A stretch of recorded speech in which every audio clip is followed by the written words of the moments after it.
Assalamualaikum warahmatullahi wabarakatuh, teman-teman. Alhamdulillah, alamin. Semoga sampean sehat. Kita manfaatkan sejenak waktu untuk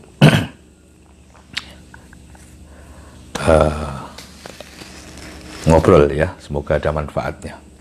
Tema obrolan ini ada di heading, ada di judul video ini. Bagaimana menemukan produk Anda, produk kita. Ini boleh dianggap pelajaran kreatif biasa, boleh dianggap bukan pelajaran ya, tapi sharing kreatif, atau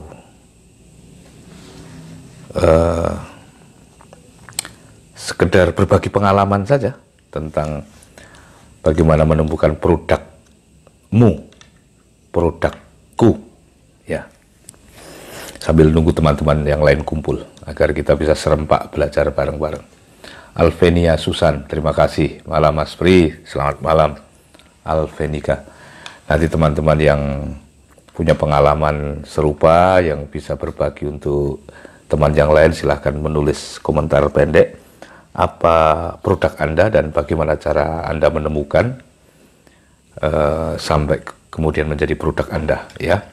Nanti di lain kesempatan mungkin teknik menjualnya, tapi teknik menemukan ini penting sekali karena kalau sudah ketemu, berjualan itu nyaris seperti refleks saja, seperti sebuah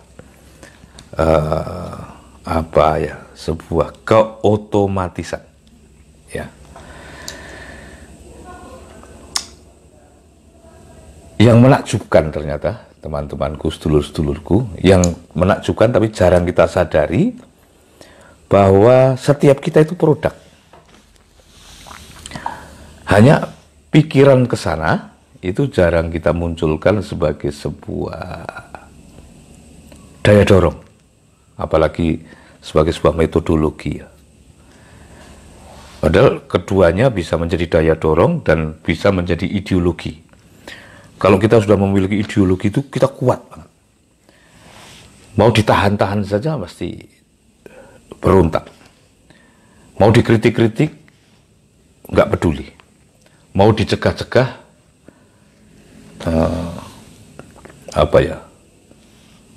jebol gitu ya. Mau tidak direspon, nggak urusan. Mau tidak dibeli, santai, ya. Itulah kekuatan ketika Anda sudah menemukan produk Anda, karena Anda benar-benar tidak hanya ketemu dengan produk itu, tetapi pacaran dengan produk itu.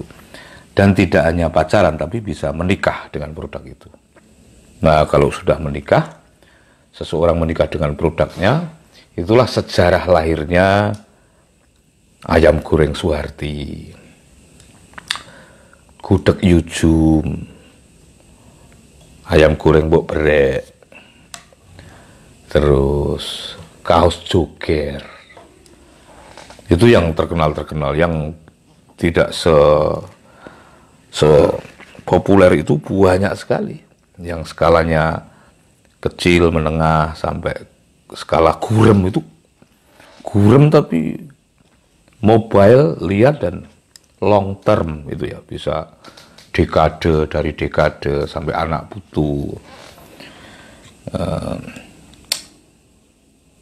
Penjual-penjual pecel gudeg di Jogja yang namanya kadang-kadang tidak selalu mainstream itu ternyata hanya karena tidak se-mainstream merek-merek lain, tetapi pergulatan mereka, intensitas mereka, lalu captive market mereka, lalu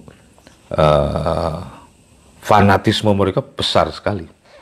Dan itu kita nggak pernah tahu. Saya kemarin di Kang Kadir, pencetak buku saya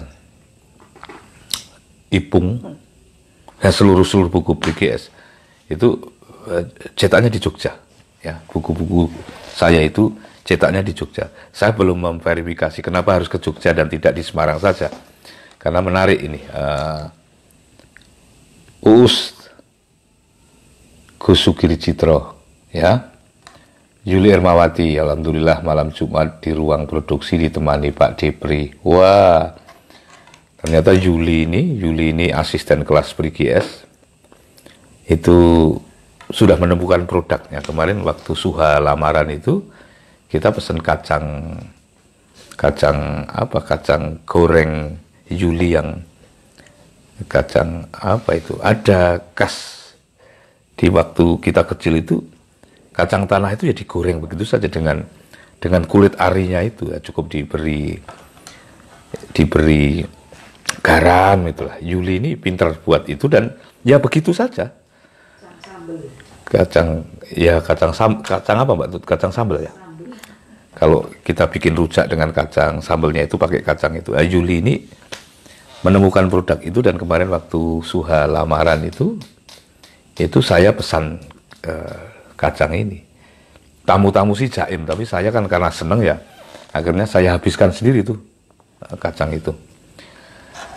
Ahmad Rosidin bin Wawardi, Mas Ustadz, Mas Ahmad Rosidin, nyuwun dungane Mas Yai.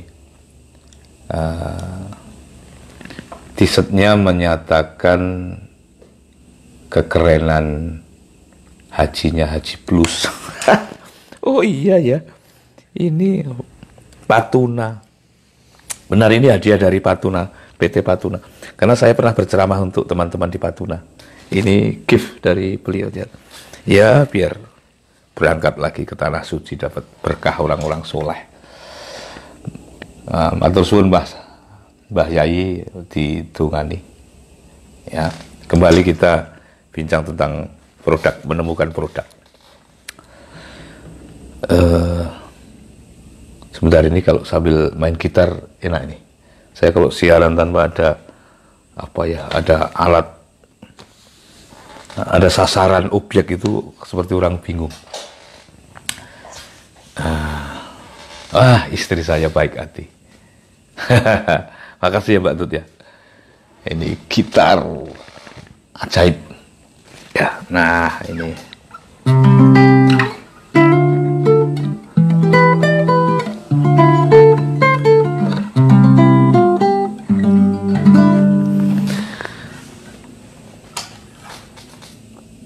Saya ingin malam ini kita sama-sama berlatih untuk meningkatkan pemberdayaan ya, pemberdayaan produktivitas. Jadi kita jarang sekali menduga, karena memang stimulan sosial kita ke sana itu agak rendah.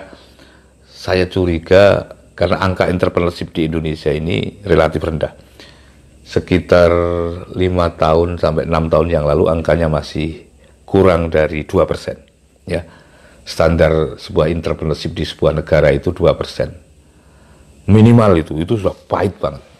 Kita pernah kurang dari itu, tetapi sampai hari ini saya baca data di sebuah penelitian itu sudah 3,5%. Meninggi memang, tetapi masih kalah oleh Singapura, oleh Thailand. Singapura itu tertinggi, hampir 5%, ya, balak 6%, hampir 6%. Nah, disinyalir karena itu, karena angka entrepreneurship rendah. Kenapa rendah? Bisnis belum menjadi kebudayaan, itu pikiran gampangnya begitu. Jadi mindset bisnis itu adalah sesuatu yang sangat tidak lazim di sebagian besar warga itu. Kenapa begitu? Karena sistem konvensi berpikir kita memang didaulat oleh kebiasaan-kebiasaan yang sejarahnya sangat panjang. Ingin menjadi priayi, ya, amtenar, karena kebudayaan-kebudayaan bertani yang disebut bertani itu adalah tangan itu dimetaforakan sebagai kotor, bau lumpur, kasar, itu pernah menjadi agak traumatik ya, karena setiap orang tua yang anak-anaknya hanya ke ladang itu selalu didoakan untuk agar tangannya tidak kasar, agar nanti dari cangkul ini berganti ballpoint dan seterusnya dan seterusnya.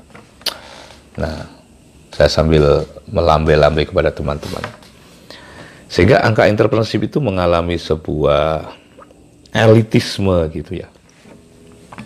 Ini Mbak Sukmawati ini juga sudah menemukan produknya. Saya ketemu di Jogja waktu itu.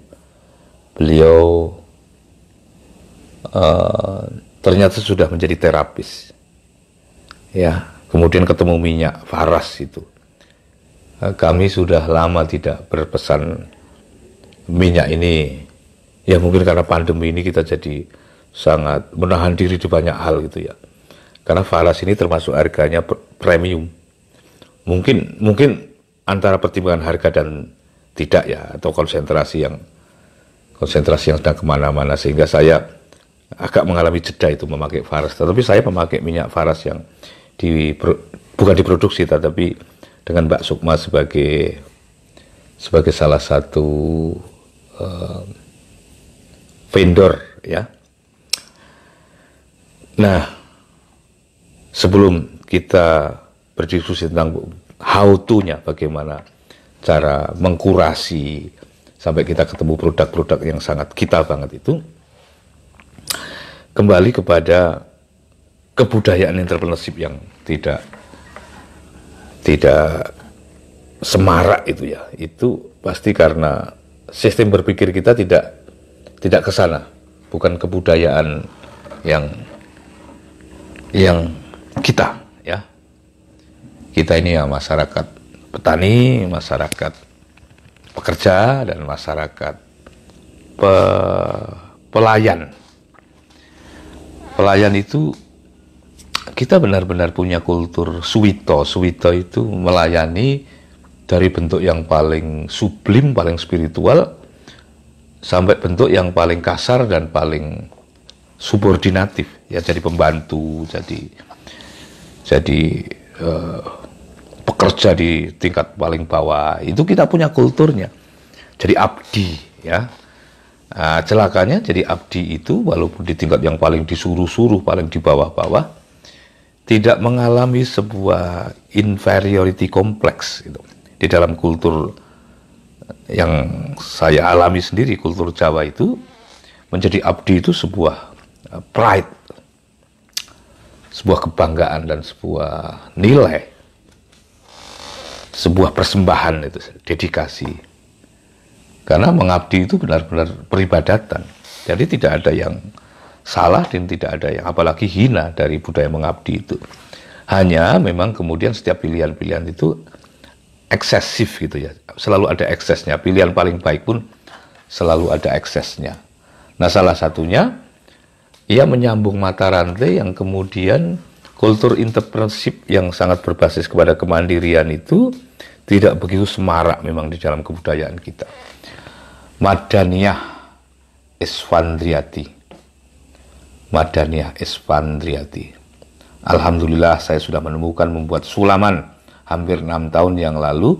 Saya tekuni sekarang membuat masker sulam. Matur nuwun Kang Pri sudah support saat jadi murid. Mugi-mugi menjadi berkah sekeluarga. Oh. Aku malah lali. Lali nek. Awakmu pernah jadi murid kelas PRIGS ya. Sekarang saya buka 3 kelas ya setiap bulan insya Allah mulai.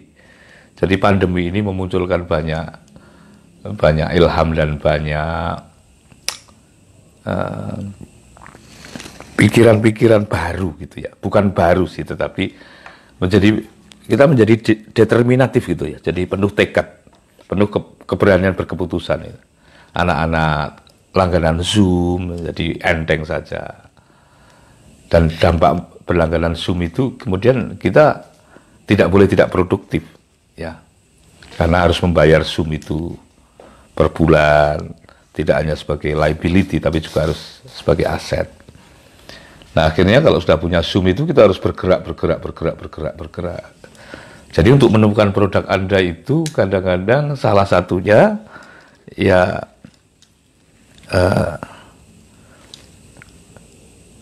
mengunggah kebudayaan terpaksa, ya, terpaksa membuat produk. Walaupun keterpaksaan itu juga eksesif, artinya bisa benar bisa tidak, tetapi tidak ada yang salah sebetulnya dari kelahiran sebuah produk, walaupun ia nanti tidak jalan, nanti gagal, itu tidak menghalangi definisi bahwa produk pertama kita atau kedua, ketiga yang kita definisikan gagal itu sebetulnya bukan produk yang gagal, itu portofolio yang sangat penting. Aduh, aku senang sekali kalau teman-teman ini kemudian baik karena bersinggungan dengan kami atau dengan teman-teman yang lain itu memunculkan sebuah kreativitas produktif itu apa ya, membuat kita bahagia.